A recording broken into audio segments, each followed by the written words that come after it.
여러분 반가워요. 한 주 잘 지냈어요? 지난 수업이 어땠는지 모르겠네요. 자, 법이라고 하면 다소 딱딱하고 어려운 느낌이 있겠죠. 그런데 우리가 또 살아가는 데 있어서 법을 떠나 살 수는 없을 것입니다. 지금과 같이 전 세계가 한마을처럼 살아가는 시대에는 국제법에 대한 기본적인 개념을 이해하는 게 생각보다 중요할 수도 있어요. 자, 지금부터 하나씩 알아보도록 하겠는데요. 자, 이번 주에 그 수업의 목표가 국제법의 연원이라는 거예요. 자, 연원이라는 단어가 좀 어렵기는 합니다만, 그건 좀 다음에 보도록 하고요. 자, 본론으로 들어가기 전에 법의 일반적인 분류 체계를 좀 알아보도록 하겠습니다. 자, 법은 이렇게 분류될 수가 있어요. 자, 우선 자연법과 실정법으로 나뉩니다. 자, 실정법 아래는 국내법과 국제법이 있죠. 자, 우리가 이제 국제법에 대해서 알아보긴 할 텐데요. 자, 국제법은 조약, 국제법규, 국제관습법 이렇게 나뉘어지긴 합니다만, 자, 국제법도 법이기 때문에 일반적인 법의 개념, 일반적인 법의 법칙에 적용을 받습니다. 자, 그래서 또 우리가 국내법은 공법과 사법과 사회법으로 나뉜다, 등등등. 자, 이게 근데 대충은 알겠는데 이게 도대체 무슨 뜻이야? 이렇게 생각하고 좀 어렵게 느껴지는 학생들이 있을 것 같아요. 자, 그래서 그 개념을 조금 잠깐 살펴보고 지나가 보도록 하겠습니다. 일단 자연법, 자연의 성질과 같은 법 이렇게 이해하셔도 나쁘지 않을 것 같은데 여러분 흔히 자연법이라고 생각을 해보면 자, 때 되면 봄이 오고 때 되면 여름이 오고 그쵸? 여름이면 덥고 뭐 이런 것들이 옛날 사람들이 생각했던 자연의 질서였다고 보시면 될 것 같아요. 자, 그러니까 사람이 만든 것이 아닌 자연적인 성질의 바탕을 둔 거. 근데 그 자연의 법칙이 갑자기 바뀌면은 세상은 큰 혼란 속에 빠질 거예요. 그러니까 자연법의 성질은 보편적이고 항구적인 어떤 성격의 법률 및 규범이라는 거죠. 그러니까 사람에게는 누구에게도 빼앗을 수 없는 인간적인 권리가 있다. 이런 것은 아마 자연법 사상 속에 바탕을 둔 인권 사상이라고 보시면 될 것 같아요. 자, 이런 식으로 이제 우리의 모든 법은 기본적으로 자연법으로부터 예, 나왔다고 해도 과언이 아닌 것이죠. 그러면 그 살다 보니까 뭐 이러저러한 상황들이 생겨요. 그럼 그 상황에 맞추어서 법을 설정할 수 있는 어떤 그런 경우가 있겠죠. 자, 이런 걸 우리가 실정법이라고 합니다. 사람이 현실적으로 제정하거나 경험적 사실에 의거하여 형성된 법이다. 이렇게 보시면 될 것 같죠. 자, 자연법은 어떻게 보자면 보편적이고 폭넓은 어떤 가장 기본적인 법의 규범을 설정하는 것이라고 본다면 사실은 우리가 이제 일상생활 속에서 법에 적용을 받는다고 할 때는 실정법의 적용을 받게 되겠습니다. 자, 그 안에 공법이란 단어가 나오죠. 공법은 그야말로 공적인 법률입니다. 자, 국가가 주체가 되는 거죠. 그래서 국가와 개인 사이, 국가와 공공단체 사이, 혹은 국가와 국가 간의 어떤 그 관계, 이런 것들을 규율하는 법이 되는 것이죠. 당연히 국제법은 공법에 사실은 속하는 것입니다. 자, 그 다음에 사회법. 이 사회법은 20세기에 들어와서 대단히 이제 좀 중요한 주목도가 있는 법이긴 한데요. 처음에는 공법과 사법밖에 없었습니다. 자, 그러다가 사회의 공공적 이익을 실현하기 위해서는 일정 정도 사법에 어떤 제한을 두기도 하고 새롭게 노동자의 권리나 그 사회보장적 차원의 어떤 법률 체계가 필요하게 되죠. 자, 이렇게 해서 사회법이 20세기 들어와서 제3의 법률의 영역으로 대단히 중요하게 될 뿐만 아니라 아마 앞으로는 이 사회법의 영역이 훨씬 더 확대되리라고 볼 것 같습니다.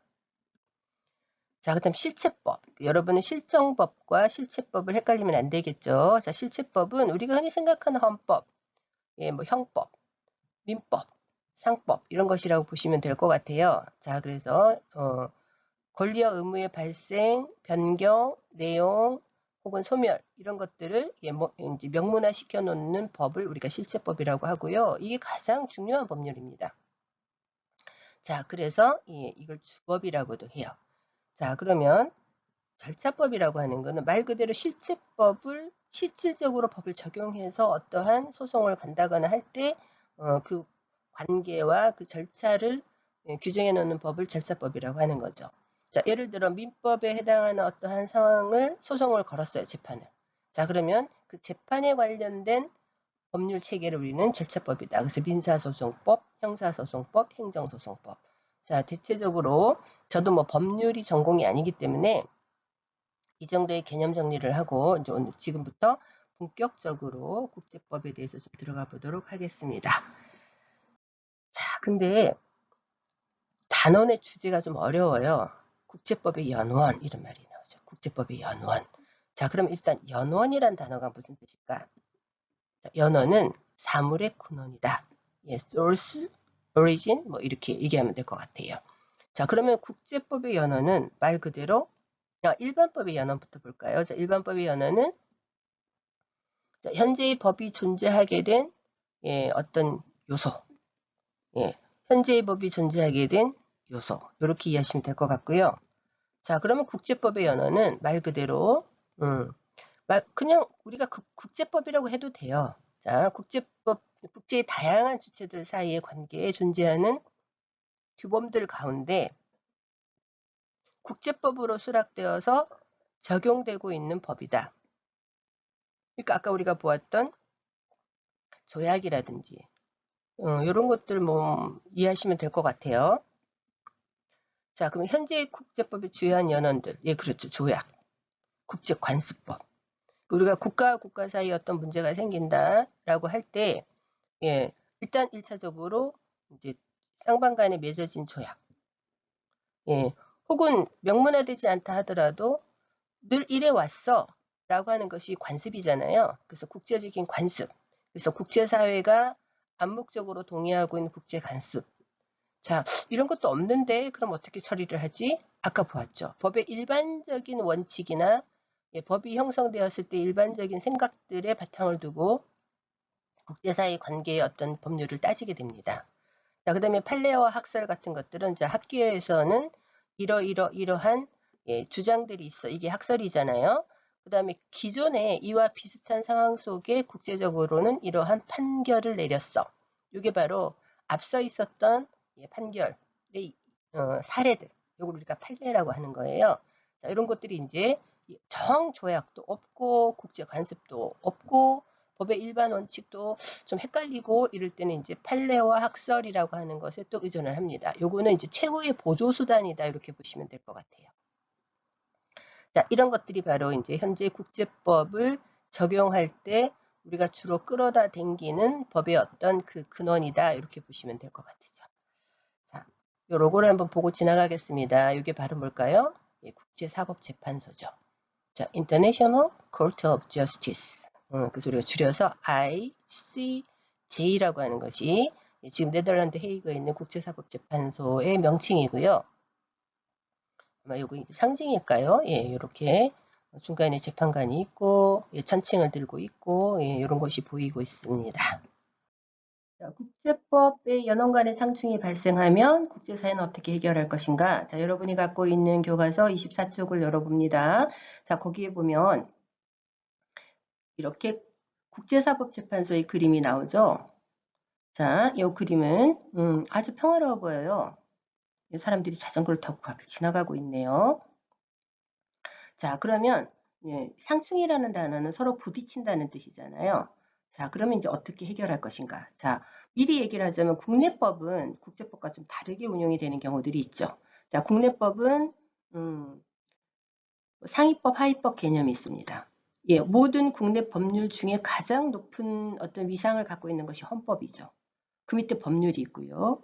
뭐 규칙이 있고요. 뭐 조례가 있고 이렇습니다. 자, 그러면 법률이 문제가 되었을 경우에 예를 들어 헌법의 정신에 위배가 된다. 헌법에서 규정된 바와 법률에서 규정된 바가 서로 다르다. 이럴 때는 당연히 법률이 개정이 되거나 무효화되어야 된다는 것이 상위법에 적용을 받는다. 상위법의 구속을 받는다. 이렇게 얘기를 할 수가 있어요. 그런데 국제사회의 법은 이런 상위법, 하위법 개념은 없다 그래요. 자, 그래서 옆에 보다시피 이 재판소라고 하는 것은 당연히 국제사법재판소가 되겠죠. 자, 재판소에 해부된 분쟁을 국제법에 따라 재판을 하는데 이런 것들을 두루 적용한다라고 보시면 될 것 같아요. 자, 우선 국제협약. 자, 국제협약은 서로 인정하는 어떤 규칙이죠. 그리고 이런 것들은 많은 경우 문서화됩니다. 문서화된다. 일반 성문법이죠. 그다음 두 번째, 법으로 수락된 일반 관행. 예, 이거는 근데 많은 경우 문서화되지는 않고 누구나 다 말 안 해도 안다. 뭐 그건 늘 그래 해왔어. 라고 하는 관습 혹은 관행이죠. 자, 그래서 국제 관습. 자, 그러면 국제 협약이나 국제 관습에도 없는 어떤 사안들이 벌어질 수가 있어요. 자, 이럴 때는 어떡할까요? 법의 일반 원칙. 그렇죠? 이런 것들을 적용을 합니다. 그리고 이런 것들을 적용함에 있어서 보조적인 수단이 바로 예전에 비슷한 사례에서 사법적인 판단이 어떻게 났지? 이걸 사법 판결 혹은 판례라고 하고요. 자, 국제적인, 이거는 제국이라고 쓰여져 있는데 잘못됐어요. 자, 어쨌건 우수한 국제법학자의 이론, 학설 이런 것들을 좀 보조적인 수단으로 채택을 해서 두루 종합적으로 어떤 결정을 한다라고 이해하시면 될 것 같습니다. 그러니까 국제법을 만들고 적용하고 집행하기까지가 상당히 사실 그렇게 간단한 일은 아니다라고 하는 것을 여러분들이 이해하시면 될 것 같아요. 자, 다음으로 넘어가 보도록 하겠습니다. 자, 우리가 앞으로 잠깐 보았습니다만, 자, 국제협약은 또 무엇인가? 예, 세계 여러 나라가 어떤 문제에 대해서 서로 협의한 뒤에 맺는 약정. 이거죠. 자, 예를 들어 람사르 협약. 이른바 조약이라고 이해하시면 되는데요. 자, 람사르 협약. 이건 우리 작년에 공부했던 학생들은 알 겁니다. 습지 보존을 위한 국제사회의 약속이에요. 도쿄 의정서. 자, 지금 환경 문제가 심각하죠. 이건 탄소 배출에 관한 지구 온난화 문제를 해결하기 위한 국제적인 약속입니다. 몬트리올 의정서. 이거는 오존층 파괴 이것이 심각하다 할 때 이제 오존층 보존을 위한 국제적인 협약. 자, 하나 예를 들어 몬트리올 의정서 체제를 좀 보도록 하겠습니다. 자, 얘는 1987년에 몬트리올 의정서가 채택이 되었다고 해요. 아주 오래전이죠. 근데 그 이전의 과정과 그 이후의 과정이 상당히 많이 있죠.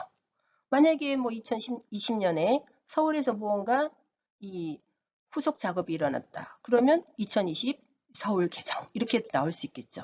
자, 이렇게 해서 어느 날 하루아침에 갑자기 뭔가가 형성이 되는 것은 아니고 그 한번 정해졌다고 해서 딱 그것으로 붙박이가 되는 게 아니라 예, 긴 국제사회의 협의 과정을 통해서 수정이나 보완이 되어야 될 것이 있다면 계속해서 무언가 예, 보완되고 수정되는 이런 과정들을 겪는 것이 바로 국제협약 체계다 이렇게 보시면 될 것 같습니다. 자, 그러면 두 번째 국제관습을 좀 보러 가지요. 자, 국제관습법이라 하면 예, 관행이에요. 관행. 예, 근데 그게 우리가 일반적인 관행은 안 지켜서 큰일 날 일은 아니에요. 자, 그런데 국제관습법은 국제적인 관행이긴 한데 서로 지켜야 됩니다. 이걸 우리가 이제 구속력이 있다 이렇게 얘기를 하죠. 이때 구속은 어디 막 잡혀 들어간다 이런 개념이 아니고요. 적용을 받는다. 좀 약간 강제적인 적용을 받는다 이렇게 이해하시면 될 것 같아요. 자, 그래서 법적 구속력이 있는 국제 관행입니다. 근데 그 관행이 세계의 대부분의 국가들에게 적용이 될 때는 이걸 일반 국제관습법이라고 하고요. 특수한 몇몇 나라만을 대상으로 할 때는 특별국제관습법이라고 합니다. 자, 그러니까 우리가 관행, 관습 이런 것들은 문서화하지는 않습니다. 안 해도 아는 것들이에요. 자, 이걸 우리가 이제 불문이다 이렇게 얘기를 하는 거죠. 자, 불문의 반대말은 성문인 거예요. 예를 들어 형법, 문서로 정리되어 있죠. 일반적인 법률 다 문서로 적용이 되어 있어요. 자, 그런데 문서로 적용되지 않은 것을 우리는 불문법이라고 하고요. 국제관습법은 대체적인 불문국제법이다. 상대적으로 국제협약은 당연히 성문법이 되는 것이죠. 자, 이렇게 보고 이제 마지막으로 자, 이제 다음 시간에도 우리가 또다시 봐야 되는 대목이긴 합니다만 국제법과 국내법이 어떻게 좀 다른가 간략하게 제가 표를 올려드렸어요. 잠깐 볼까요? 법의 강제성의 문제도 있죠. 자, 이거는 국내법은 당연히 우리나라 행정부가 집행을 합니다. 그런데 국제법은요. 법을 집행하는 통일된 정부나 어떤 기구가 없어요.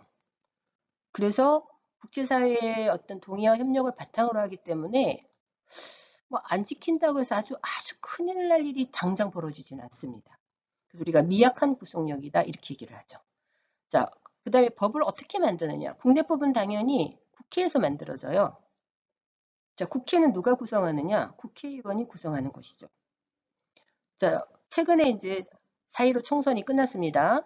총선에서 국회의원을 우리가 뽑았던 거예요. 그럼 그 사람들이 이제 5월부터 임기 시작을 하면 이제 우리나라의 법들을 만들어내는 것이죠. 그래서 국회는 입법기관이다. 이렇게 얘기를 하는데 국제법은 통일된 입법기관이 없어요. 자, 그러니까 여기 보면 국가 혹은 국제기구들 사이의 협상으로 제정이 된다. 아까 우리가 몬트리올 의정서를 봐서 알겠지만 굉장히 긴 시간을 필요로 하는 경우들이 많다. 이렇게 보시면 될 것 같습니다. 자, 당연히 법을 어떻게 사법적인 판단을 내리느냐. 우리는 독립된 사법부가 있죠. 법원이 있어요. 가장 상위 법원인 대법원도 있고 하위 법원인 지방법원도 있어요. 자, 근데 국제법은 국제사법재판소가 있기는 해요. 그러나 효과적인 제재가 사실상 좀 그렇게 크지는 않습니다. 그래서 국제법은 정말 여러 번 얘기를 합니다만 국제사회가 자발적으로 동참을 하고 서로 약속을 하고 그걸 집행해야 할 어떤 의사가 있어야지 원활하게 돌아갈 수 있는 법체계다. 이렇게 보시면 될 것 같습니다.